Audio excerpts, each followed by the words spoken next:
watch them play. When they score a touchdown, we shout hooray! Hey, we all have so much fun. We go Green Bay. Motion to the outside is Edgar Bennett. Here's Brett looking to the end zone. Brett dancing around. Brett to the end zone. Touchdown, Andre Rison. Got knocked down as he caught the ball, but he held on, and the Packers have gone out in front by 2 touchdowns. I'll tell you, another great play. Ciao a tutti. Today, from the benches of PackersTalk meets IPFN from Italy. My name is Sal, and alongside me are Matteo, my usual co-host, and your usual hosts, Ross and Ryan. Hi, guys. Hi, Sal. Hi, everybody. Hey, everyone. Hey, guys. Good to be here. Good to be talking. So, Ross, Ryan, did you know there were Packers fans in Italy? Well, we kind of assumed that they're Packers fans all over, but what you guys are doing is very exciting, and it's cool that you guys are into American football. So, Matteo wanted to explain to your listeners why we ended up making a Packers podcast in Italian. So, Matteo. Actually, that started like for fun. And we are Packers fan. There is a Packers fan in Italy. American football is like is not so popular in Italy. I'm not gonna lie about that. So here it's pretty much just soccer, and soccer. But there is a bunch of guys that like American football and are proud to lose some sleep and watching like the Sunday night and Monday night football when here is like 2 a.m. and don't sleep all the night and then go to work like zombies. So actually, I don't know Salvatore for a long time because it is like probably like 7 months. And I think the first time I talked with him was just after the Seattle game. Okay. I thought you didn't want to mention it. No, it's just after Seattle game, and we were trying to find a reason why we lost that game. Actually, we couldn't find a reason to, because we lost that game. And then we start talking on the phone, and we start listening like the podcast that here in Nigeria are not that famous. We start listening about Jason Wilde and the Cheese TV podcast, and then the PackersTalk podcast too. And then we decided, well, why we don't do it by ourselves? And then we upload the episode, so we don't talk on the phone, we just talk on the internet. We upload the episode, and probably we can find 3 or 4 crazy people that listen to us. And that's how everything started. It was like I think it was April or March. No, it was a beginning of April, because it was just before the NFL draft. And we actually had really much fun doing it, because we were able to interview guys like Brian Cargo, Bill Johnson, Aaron Nagler, John Rehor, Wes Odkiewicz, and you guys now. So it's pretty fun, actually. So that's how everything started. Well, that's awesome to hear. How obviously American football isn't all that popular over there. How do you watch it? Is it on Italian television? Do you have to find different ways to find it? Okay. Right now it's pretty easy. Okay, American football was like quite famous like during the 80s. There was like an Italian TV showing that, and then they like disappeared for many years. I think, Salvatore, I'm right. Yeah. And then there was the cable TV, started like in the 90s, and you were able to watch like 1 game per week, 2 games per week. And then when I started watching it, it was around 2003, 2002, and there was like 3 or 4 games on the cable TV, and then I started watching streaming, illegal streaming. Okay, and now we are lucky because I think from 2008, I think that was the first year, we have this. There is the NFL Game Pass, and we are able to watch the game online. And every game, whenever you want, live or recorded, and right now it's pretty easy. It's expensive but easy, actually. And we're not pirates anymore. Okay. Yeah, we're not pirates anymore. Yeah, exactly. We simply have bad words against the internet connection. That can happen. So, especially during the big games. So, no, we pretty much doing everything online.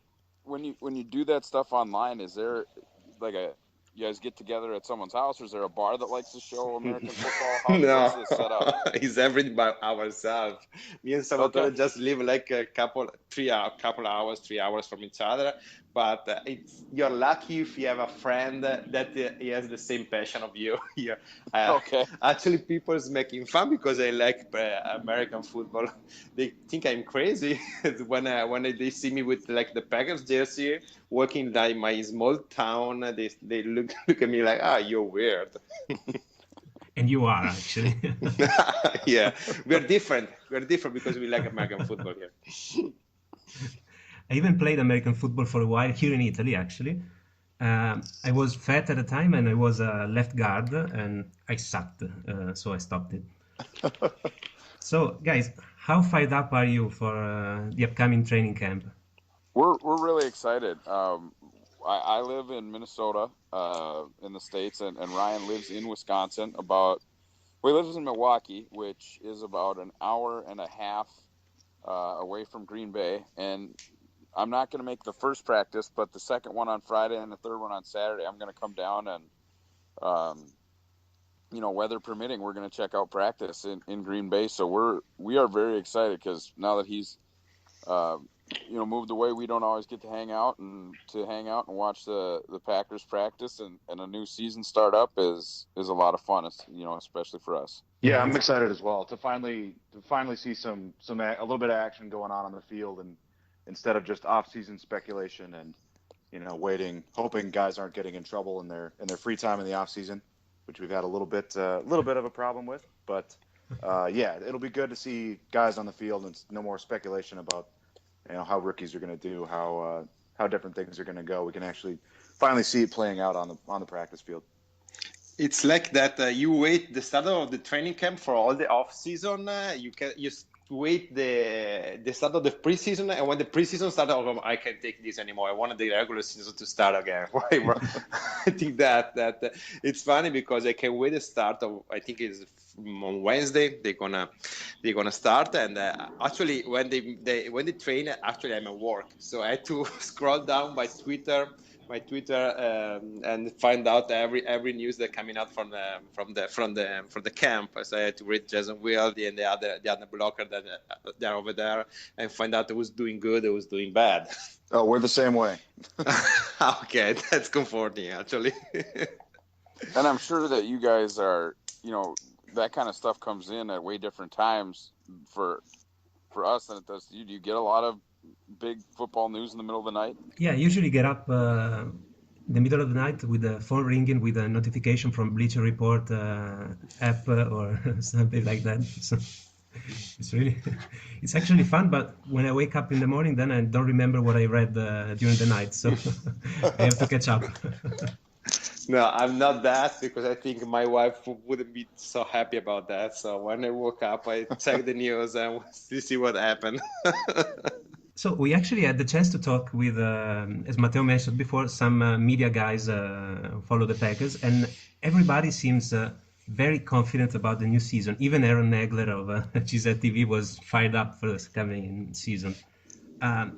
Are you so confident about the new season? Oh, I'm very confident. I think the Packers are, if not the favorite in the NFC to go to the Super Bowl, they're one of the two or three favorites. I think the offense is not going to miss a beat. The offense is going to once again be one of the two or three best in the league, as long as Aaron Rodgers is, as long as he's healthy. And I think you're going to get at least a little bit of improvement on the defense, and that's really where what it's gonna hinge on. But I think I'm confident. I think if Aaron Rodgers plays the whole season and stays healthy, I think it's the baseline for the season. I think is pretty high. I think the worst I could see the Packers doing this season with Rodgers healthy is like a 10 or 11 win season, and a lot of other bad things would have to go wrong for that to be the case. But I'm very confident. I see pretty good things for the team happening.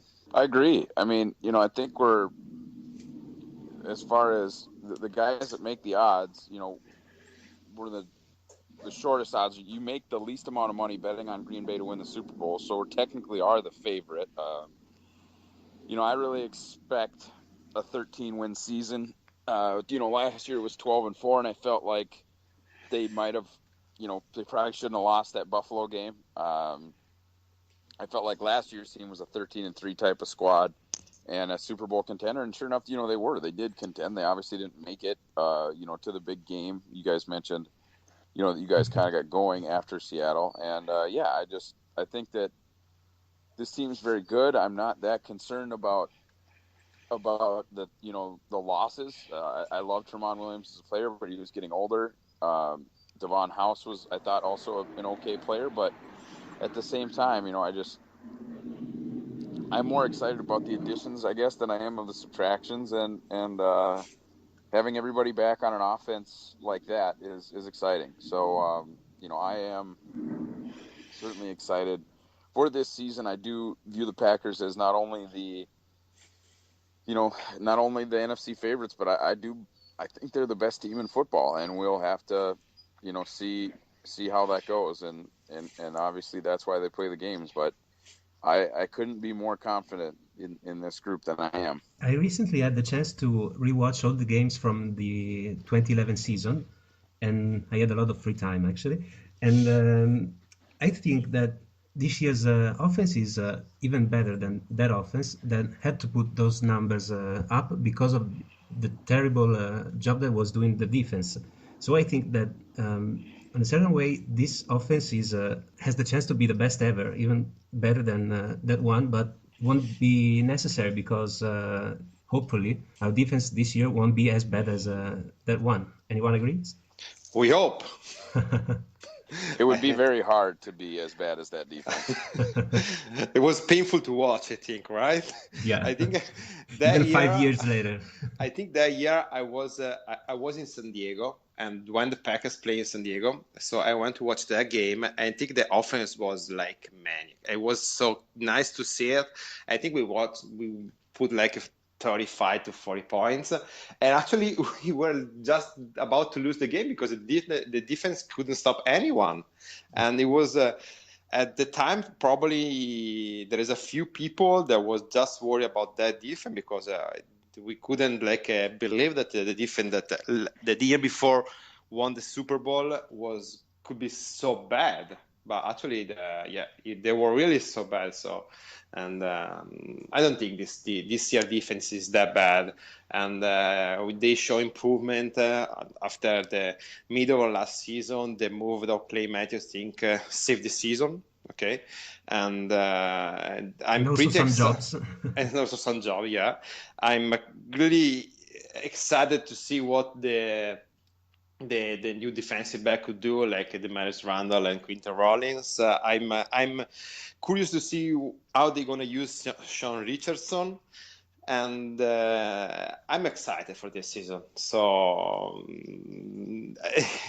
we are of course, we are the favorite to win it all. I was having a dinner last night with a friend that is a huge Broncos fan, and he said, "You're the favorite this year." And you cannot deny that. Yeah, it would be nice for a change to have Rodgers healthy the entire season, as you said before, because I think last time he was healthy for the entire season, it was 3 years ago. No, I mean, that's right. You had the calf thing, where he was kind of still throwing the ball well, but certainly hobbling around last year. And then obviously, 2 years ago was the collarbone where Matt Flynn had to come in and save the season. So you're exactly right. The 2011 season, when he won MVP, that was the first time that he won MVP. That was the only time that he was healthy for the whole season of the last 3 years. Going back to training camp, which guys do you like best to make the team? I like undrafted guys because I love their stories. The fact that they weren't drafted but kept on and had a chance and now have to make all of it. And for example, I love Adrian Coxon's story. This guy from Stony Brook, if I recall correctly, and as a wide receiver, he was recruited by a big school, but then left to go and take care of his father that was sick and then died. And now he has a chance at an NFL team, and I think he is a long shot because the position is quite crowded. But which of the undrafted guys you think will make the team? Ryan? Well, I know Ross would like to talk about a specific guy, so I'll go in a different direction. But Ladarius Gunter, the cornerback, of Miami, the undrafted guy, like you said. I think he's got a shot just because of the lack of proven guys in the defensive backfield at cornerback specifically. I think he has a pretty good shot if he can show up into training camp and surprise some people. I think that's a pretty good place to start if you're looking for an undrafted guy to maybe make the roster, just because at the position group there's an opening there. Yeah, he would also be the tallest guy among our cornerbacks because all the other guys are 5'10", 5'11". He's 6'1", if I recall correctly. So his size will help.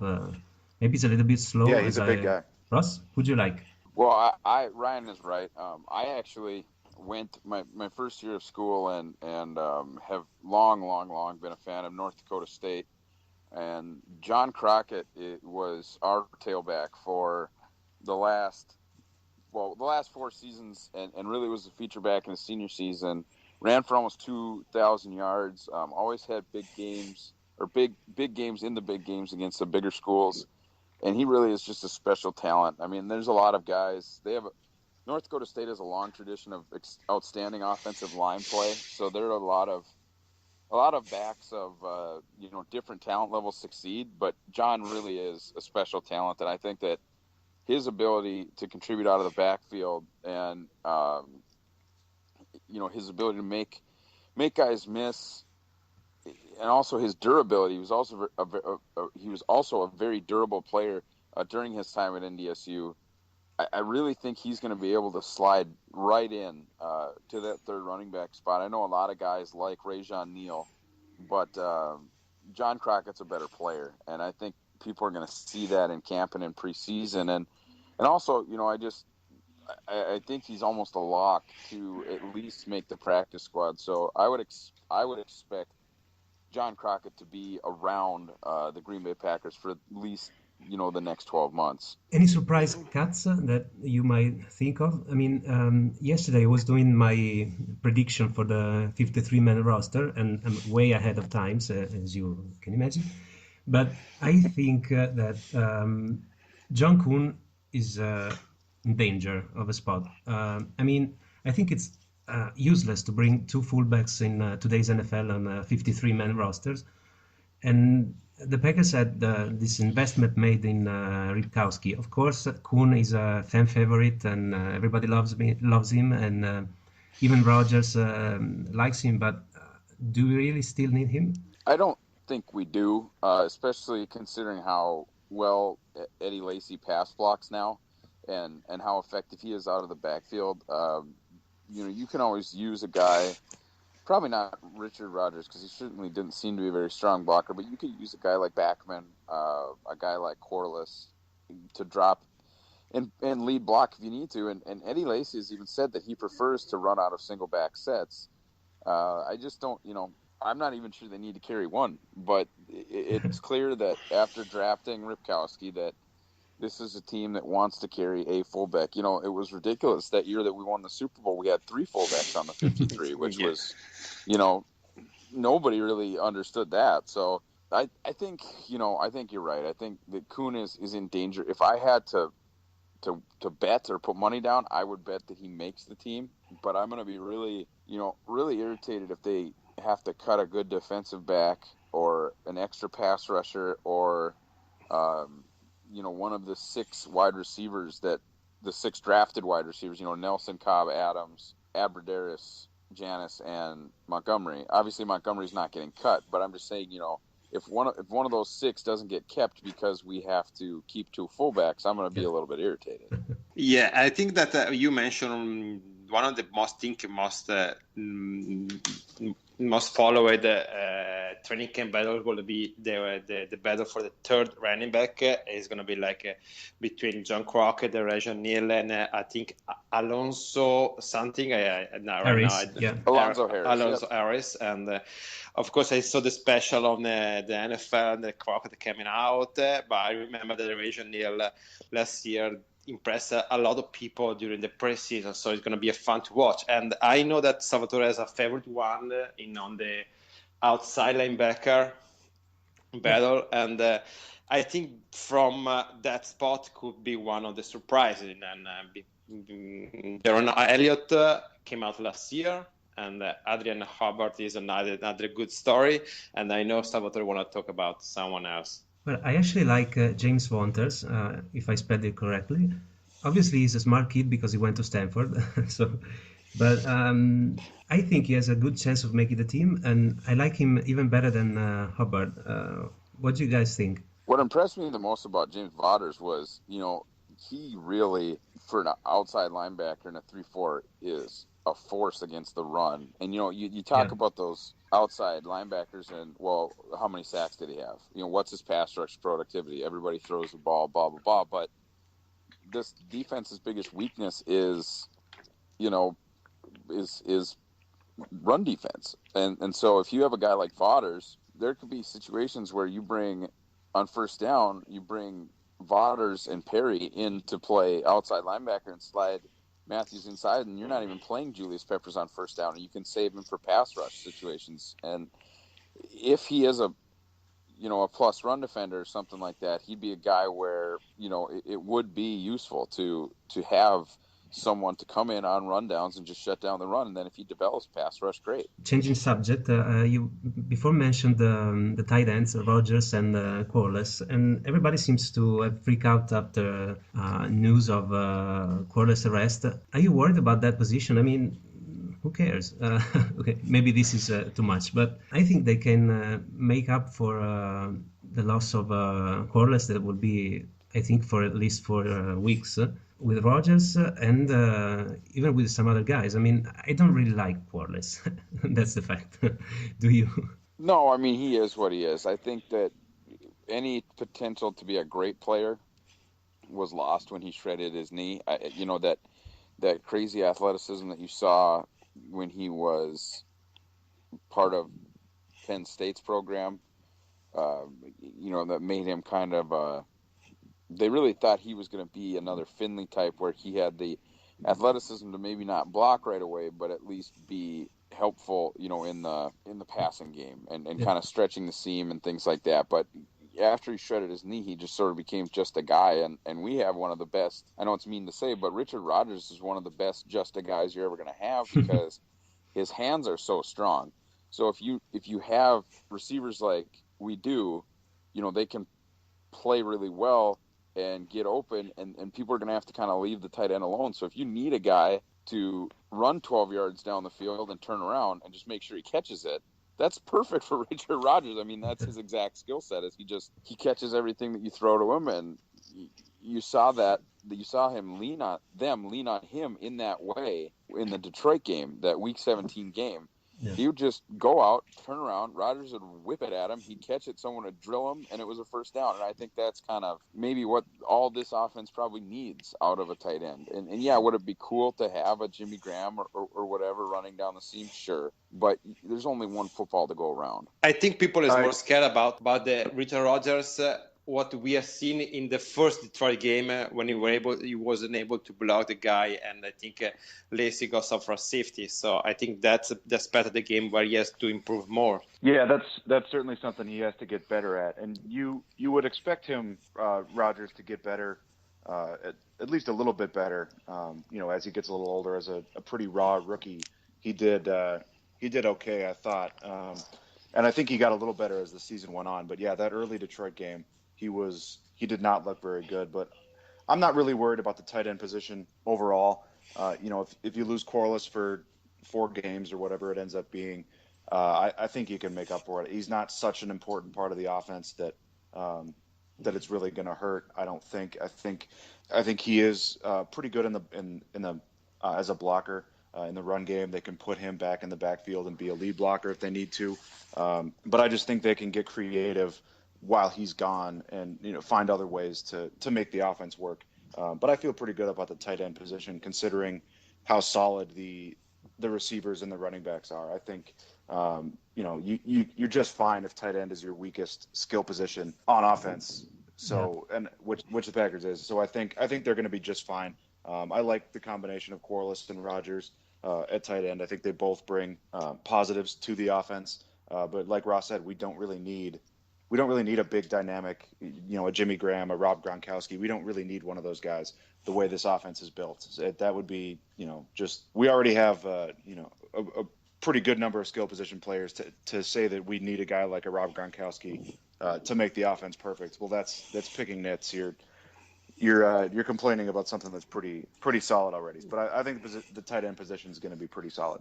Yeah, I think we pretty much know that the offense is going to put us some numbers, so we're not that concerned about that position, because I think the most concerned about if the defense can stop the people what they need. Exactly, Matteo. Speaking about the defense, I hated Don Capers in that certain game that we're not going to talk about.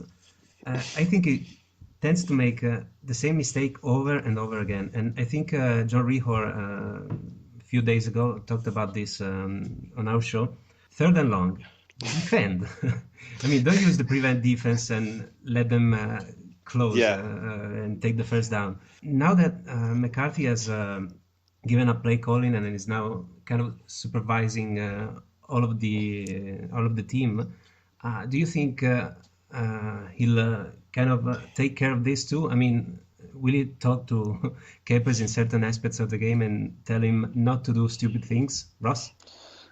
Yeah, I mean, I don't know if it's that simple, just don't do stupid stuff, but yeah, I mean, I think that is going to be a big part of it. And obviously, defensive coordinators, it's almost like it's good. You have a good one if you aren't complaining about him. No one ever says nice things about the defensive coordinator. You're only ever complaining. So if you're not talking about him, it's probably for the best. But I get it, and I understand that McCarthy obviously let Coach Slocum go, which was probably necessary. We haven't had very good special teams over the last couple of years, and then two, I think that it was important for him to have a hand in the defense and get to know the defensive guys better and just provide his leadership for all three phases and get his vision for what he wants the team to be in all three phases. So I understand why he did what he did, and I appreciate it, and I think it's going to be helpful. Yeah, in one of the shows, I think it was during minicamp, there was this interview by Mike McCarthy, in which he said that now he sits in defensive meetings more and he takes part in defense. And Matteo and I thought, come on, you were the coach. You didn't do that before. I mean, are the things in a franchise so divided? The offense only takes care of the offense and the defense only of the defense. I mean, they just so separated. I think we thought that he's the head coach, so he's the one who has to take care of the team. To supervise everything, but pretty much that wasn't like that, because of course, like Don Capers as the last say in everything, he showed that. And right now, I think since if he doesn't win, he has to go home, and of course he's gonna lose his job. I think it's natural that he has to supervise everything. So from our point of view. But we didn't believe that he wasn't just more involved in the defense or in the special team on the other stuff. Yeah, I agree with you guys. It's going to be good that he is sitting in on more meetings with different parts of the team. I can't stand when you go into the 3-man rush on defense when you only rush 3 guys and you just sit back. I hate it whenever that gets called. So hopefully McCarthy feels the same way and can get his inputs on more things, specifically on the defense and the special teams. But yeah, I agree with you guys. You would think that he would still be sitting in on meetings and for everything, and not just focusing on the offense. But it sounds kind of like that's what he did in the past, and I'm pretty excited to get to see what kind of differences McCarthy's going to make on the defense and the special teams now that he's taking a little bit more interest in those areas. I think it's going to be positive. Are you guys actually scared that he is not going to play the call anymore? Okay, so supposedly Tom Clements is going to call plays right now. Are you be scared that he's going to be Rodgers? I mean, like the commander of everything, and he's going to calling the plays, and if there is someone to blame, it's going to be Tom Clements. Are you scared that it could be a situation like that, or you have full trust on Aaron Rodgers and doing that? I think the new situation is going to work out just fine. I think Clements is a more than capable play caller. He knows the offense really well. He knows Aaron Rodgers really well. I think it's going to work just fine. And I think Rodgers already did a lot of adjustments and things at the line, that McCarthy didn't really have a hand in. He would they do a lot of plays where there are options, and then Rodgers makes the call at the line. And I think you're going to kind of see status quo with that kind of stuff. I think you're going to see the similar things where Clements will put in a package of plays, and Rodgers will make a decision at the line when he sees what the defense puts in front of him. So I don't think we might see little differences in play calling tendencies, but I don't think there's going to be a drop off in offensive effectiveness just because Clements is calling the plays now instead of McCarthy. I think Rodgers being the common factor is going to cover up a lot of differences in what the play calling would be. Okay, that's make me feel better. And just going back, since we're talking about that, on the last championship game, do you have any problem with like there was the mechanic was thrown out on the bus because he called the 3-run play for Lacy, and you think Rodgers could have changed the play, or he couldn't have the possibility to change the play? Well, I mean, I know he has autonomy to change plays, but I don't think that was... No, because I didn't have a problem with calling 3-run plays in that situation, because I think in that situation but obviously it was wrong, because we end up losing the game. Well, it drives me nuts when they run left, because the only guy that can't run block on the whole line is David Bakhtiari. Yeah. Everybody else is a great run blocker, and you just run left. I don't know if the point is, we're going to run behind Sitton, but it's if the defensive end is ramming David Bakhtiari into Josh Sitton, then that's not helpful. So you didn't have a problem with the play calling at all, right? Well, I mean, you can run. That's kind of a personal thing. I just wish they would have not run left 3 times. That's not, you have the same thing with Richard Rodgers, not a really strong run blocker. So when you're at your own goal line, why are you allowing him to be why are you putting it on him to not allow a safety if he can't run block? And why are you putting it on David Bakhtiari to move Michael Bennett around when you're trying to go to the Super Bowl? You know what I'm saying? Yeah, no, I understand. He was trying to outsmart the other coaches, probably, and he was trying to be too nice or too naive, I think. But I was just curious because actually I don't know about that. But you think Rodgers could have changed that play? He could have changed into a pass play? I think he probably had the opportunity, but I think he probably bought into. McCarthy probably had the idea we're gonna run the ball here. If we get a first down, the game is over. If we don't, we're gonna hope our defense can hold up. And I think Rodgers probably didn't want to go against McCarthy's strategy there. So I think he probably could have, but I don't think he saw anything so obviously that he thought he could. I think if he would have seen a really obvious mismatch that he liked in a pass play, I think he would have. I don't think there was anything that was such a big mismatch that he wanted to change it to a pass play just because they had run 2 runs. So I think he probably made the right call, that he listened to what McCarthy wanted to do, didn't see something overwhelming to change it to a pass play, and it didn't work. So hindsight is 20/20. But I think he could have. He just didn't see something that warranted a big mismatch and a change in play. Okay, thank you. And of course, we're talking about Seattle. Yeah, of course. And I think we're gonna take that game with us for many years to come, probably. So it's not gonna be easy to forget about that. So. No, certainly not. And are you guys planning on seeing some games at Lambeau this year? Yep, we are going to go, hopefully, to the Seattle game that Sunday night, and then there's at least one more that we'll have to make it to. They kind of fan media or bloggers, however you want to refer to us guys, do something called Throwback Weekend. Oh my God, once a year. That is my dream to go. So I'm not able to go. So no, I know what you're talking about. Yeah, we're gonna do that again this year, so that should be a lot of fun, and like I said, that's something that we do, and that is a lot of fun. So that those would be two for sure, and hopefully more, but I don't know. I went to 3 games last season. I did the Throwback Weekend. Ross and I went to the Patriots game, and then I also went to the Sunday night game against the Bears when we ran them out of the stadium. So hopefully it'll be about the same, about 3 games. It's less of a trip for me. I just have to drive an hour and a half up the road to go. So I would hope I'm able to get to about 3 games. Do you have season tickets or no? No. Okay.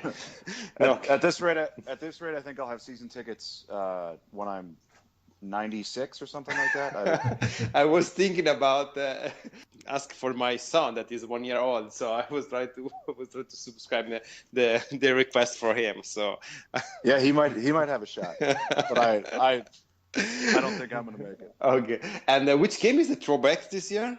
San Diego game, I think. San Diego? Yep, I think it's San Diego. We have a friend of ours that we have a Facebook group, and there is a friend of ours is going to San Diego game this year, and I think I saw that there is one that is going to San Francisco game. I'm going to Seattle game with other 2 or 3 guys, I think, and so I'll be there. Okay. So if you will be there, we can have a 2, 3, 4, 5, 6 beer if you want, and we're very good at 2, 3, 4, 5, 6. Okay, so we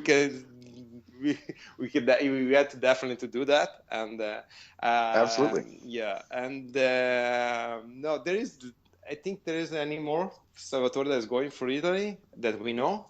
No, I think that's it. I think that's it. No, there is like a Detroit game. Yeah, Francesco is going to the Detroit game. So pretty much we're covering from Italy a lot of games this year. Good. That makes my 8-hour drive not seem very impressive anymore. Yeah, we are actually. I'm going to the Seattle game with the other 2 guys, and we are flying here. I'm flying from Venice, and they are flying from Rome, and we're just gonna stop in Chicago. And I think on Friday we're gonna be up there. So, and then we leave on Monday. So it's gonna be a short stay. For sure it's gonna be an emotional day. Hopefully we're gonna kick their ass. So that's what we are waiting for. I was there like in 2009, and I was in love with the atmosphere. I was in love with the people, and it couldn't be better than that, actually. So I'm really looking forward to have a great time over there. Oh, it's always a great time. You never regret going to a game at Lambeau. It's always even if they lose, it's always a great time. And I'm excited even just to go up there for practice. Yeah, I was saying that as we realized last Saturday, even if there's not anything on the field except for a Jumbotron that shows an induction, it's a lot of fun going to Lambeau. Oh yeah, plenty of people enjoy just walking into that building. There doesn't have to be anything going on, but yeah, that induction seemed like it was something special. Neither of us were able to go to that, but yeah, the people in Green Bay really, and Wisconsin as a whole, really rally around everything that happens with the team, and it's a great atmosphere.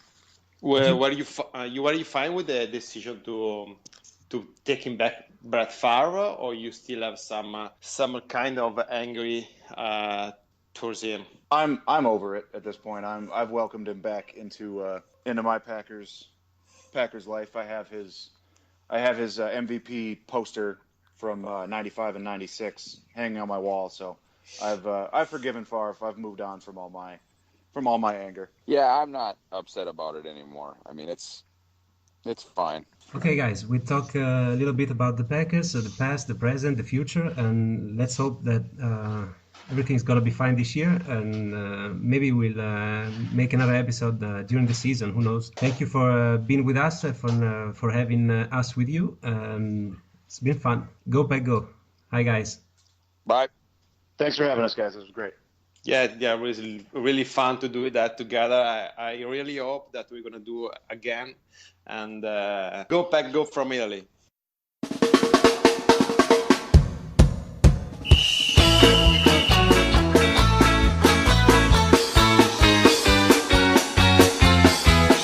How many times must we take this disgrace? Another Bears fan throwing insults in our face. The Packers are the greatest team to ever play the game, even if from time to time they've been a little lame. How could you ever love a team with Jim McMahon? Not even Porky Pig was as big a ham. They got a reputation that's mostly based on luck. The Bears still suck.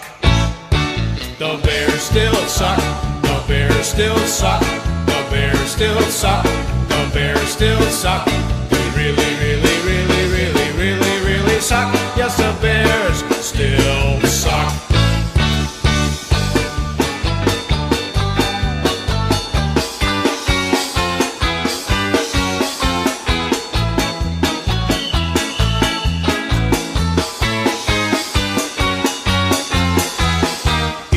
To Soldier Field, they make you pay a toll.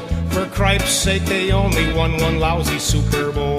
They make fun of Wisconsin, but we don't get upset. Where do you think that they're all headed every chance they get? We don't really hold a grudge, cause this is all in fun. As far as football rivalries, we're both number one. Still, we wouldn't mind seeing Ditka run over by a truck, cause the Bears still suck. The Bears still suck. The Bears still suck. The Bears still suck. The Bears still suck. They really, really, really, really, really, really suck. Yes, the Bears still suck. All the ladies now. Bears still suck. The Bears still suck. The Bears still suck. The Bears still suck. They really, really, really, really, really, really suck. Yes, the Bears still suck. Everybody now. The Bears still suck.